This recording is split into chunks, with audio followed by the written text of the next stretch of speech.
बाळ शुभा कोंढाण्यासारखा बळकट किल्ला शत्रूच्या हाती असते बरे नव्हे असे ठणकावून सांगणाऱ्या दुसऱ्या तिसऱ्या कोणी नसून आम्ही जिजाबाई शहाजीराजे भोसले आमचे आबासाहेब लक्ष्मी जाधवांची जिजा महाराज शहाजीराजे यांची पत्नी जिजा शुभा संभाजी यांची आऊसाहेब तर समस्त महाराष्ट्राची हिंदू राष्ट्राची राजमाता जिजामाता जाधव घराण्याचे संसार रक्त घेऊन आमचा जन्म सिंदखेडच्या जाधव घराण्यात झाला. आमच्या आऊसाहेब माळसाराणी यांच्याकडून आम्हाला बालपणीच मस्तकी संस्काराची ओह दुर्दम्य इच्छाशक्ती मिळाली. राजघराण्याची कन्या रत्न म्हणून बालपणी युद्धकलेत पारंगत होतो. आम्ही मुलींची 600च्या वर फौज निर्माण केली होती. आमचे आबासाहेब आम्हाला रणचंडिका म्हणायचे. काही वेळ लोक आमचे कौतुकही करायचे तर काही नाकही मुंडायचे. जाधवांची कन्या पण भोसल्यांची सून, जाधवांची कन्या पण भोसल्यांची सून, शुभांची माता पण भाग्य कोणते अजून, शुभांची माता पण भाग्य कोणते अजून. हिंदवी स्वराज्याची पताका नभी अभिमानाने डोलते. लक्ष देऊन ऐका मी जिजाऊ बोलते, मी जिजाऊ बोलते. 300 वर्ष अवघा मराठी मुलूक भारतंत्रात पडत आहे. जणू काही 12ही महिन्यांच्या अमावस्यांनी गराडा घातला आहे. लखलखत्या या मराठी मुलूक सूर्याला ग्रहण लागले आहे. या मराठी मुलकाची भूमी घोड्याच्या टापाखाली कवते आहे, रडते, आक्रोशते, गव्हाने गाते आहे. बालवयापासून पाहतो आम्ही हे सारं. राजा सिंदखेड वतनाचे 5000 इनाम सुभेदार लक्ष्मण जाधव आणि म्हाळसाराणी यांच्या आम्ही कन्या लखुजी जाधव म्हणजे तालेबाज असा पराक्रमी सरदार. आमच्या बालवयापासूनच आमच्या अवतीभोवती सरदारांची बदल युद्धाचे डावपेच हे आम्हाला नित्याचे. आमच्या आबासाहेबांचा पराक्रम पाहताच आम्ही युद्ध करायला शिकलो. घोड्यावर मान ठोकणे, दानपट्टा चालवणे, तलवारबाजी हे आमचे बालपणीचे खेळ. राजकारण, अर्थकारण, नीतिशास्त्र याचबरोबर धर्मकारणही आम्ही समजावून घेतले. पण आम्हाला बालवयापासून एक प्रश्न सतावतोय की धर्म म्हणजे नेमकी काय आहे? मानव जीवन जगण्याची एक कला की केवळ कर्मकाल चहुदिशांनी अंधकार पसरला आहे? हे जगदीश्वरा या सह्याद्रीला जागता येत नाही. असा अन्याय अत्याचार पाहून तर पायच्या आग मस्तकाला जाते. बालवयात असाच प्रश्न आम्ही आमच्या तीर्थरूपांना विचारला. आबासाहेब, अहो आबासाहेब, कोणीच कसं या यवनी सत्य विरुद्ध बंड पुकारत नाही. या मार्गमस्त सत्ता सुतानाने गावे लुटली, मंदिरे फोडली, आया बहिणीची अब्रू घेतली, तरी कोणी कसं पेटून उठत नाही. तेव्हा आमच्या तीर्थरूपाने उत्तर दिले, जिजा मराठी मुखाने याच भूमीवर आत्मंताकडे पाहून तुंताऱ्या फुटल्या. हर हर महादेव, हर हर महादेव वचने ढाल व तलवारी लढवल्या.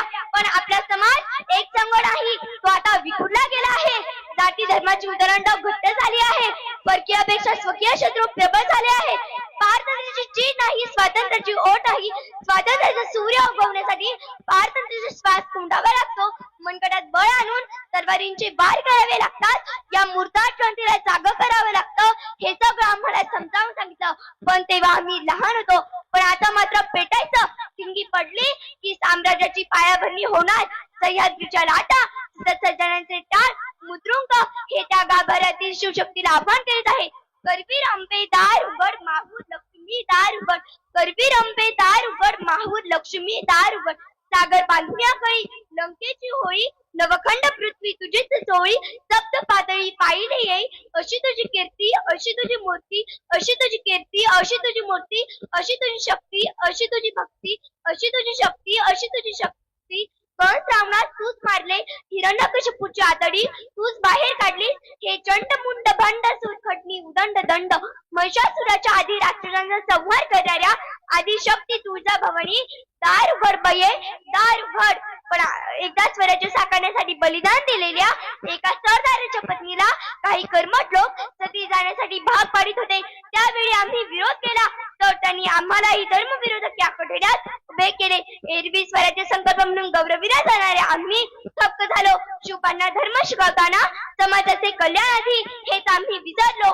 आमच्या मनात तयार झालेली हिंदवी स्वराज्याची संकल्पना प्रत्यक्षात साकार करण्यासाठी शुभांना ज्ञान, चारित्र्य, चातुर्य, आत्मविश्वास, धाडस व पराक्रम अशा राजस्व गुणांचे बाळ कोडू दिले.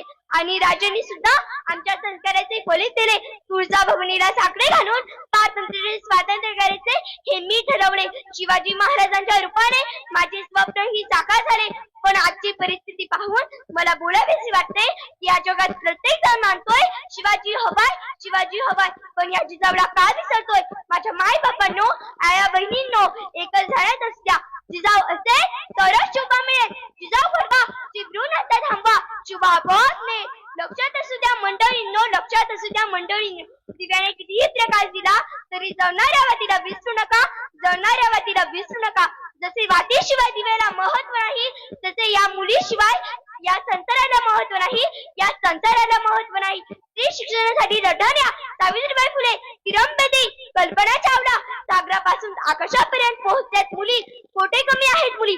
सर्व क्षेत्रात मुलांबरोबरही कार्य करीत आहे मुली. तरीही स्त्री बाळगता का? माझ्या आया बहिणींनो, आपल्याच हाताने आपला का भोगताय? मुलगी नको म्हणणाऱ्या आणि मुलगी झाली म्हणून नाराज होणाऱ्या माझ्या प्रत्येक मायबापाला माझा आज एक प्रश्न आहे. मुलगी नको म्हणणाऱ्या मायबापांनो, का का रडता मुलगी सासरी जाताना? ओहो मायबापांनो, मुलींची बाल हत्या करता तेव्हा का तुमचं हृदय भक्कम येत नाही? माझ्या या प्रश्नांची उत्तरे तुम्ही तुमच्यासाठीच शोधा. मायबापांनो, उमलुदाच्या कळ्यांना बघायचं आहे हे जग त्यांना, उमलुदाच्या कळ्यांना बघायचं आहे हे जग त्यांना. नका तोडू हो नका तोडू, उमलण्याआधीच त्या फुलांना, उमलण्याआधीच त्या फुलांना. माझ्या शुभाला घडवताना ज्या संस्काराची, ज्या धैर्याची आणि ज्या कर्तव्यनिष्ठेची वाट मी चालले, त्या वाटेवर आज तुम्ही सर्व उभे आहात, याचा मला अभिमान आहे. माझे आयुष्य संघर्षाचे होते, पण त्या प्रत्येक संघर्षातून मला अधिक दृढ केले. मातृभूमी, प्रेम, स्वाभिमान आणि न्याय या मूल्यांसाठी मी सदैव खंबीर उभे राहिले. माझ्या जीवनातील प्रत्येक सूत्र तुम्हाला स्मरण करून देते की शक्ती बाहेर नसते, ती आपल्या मनात असते, ती आपल्या मनात असते. माझ्या शब्दांतील आणि माझ्या मूल्यांतील तेज तुम्ही तुमच्या आयुष्यात घेऊन जा. धैर्याने उभे राहा, स्वाभिमानाने जगा आणि आपल्या या भूमीचा, संस्कृतीचा मान राखा. हीच माझी अंतिम शिकवण आहे.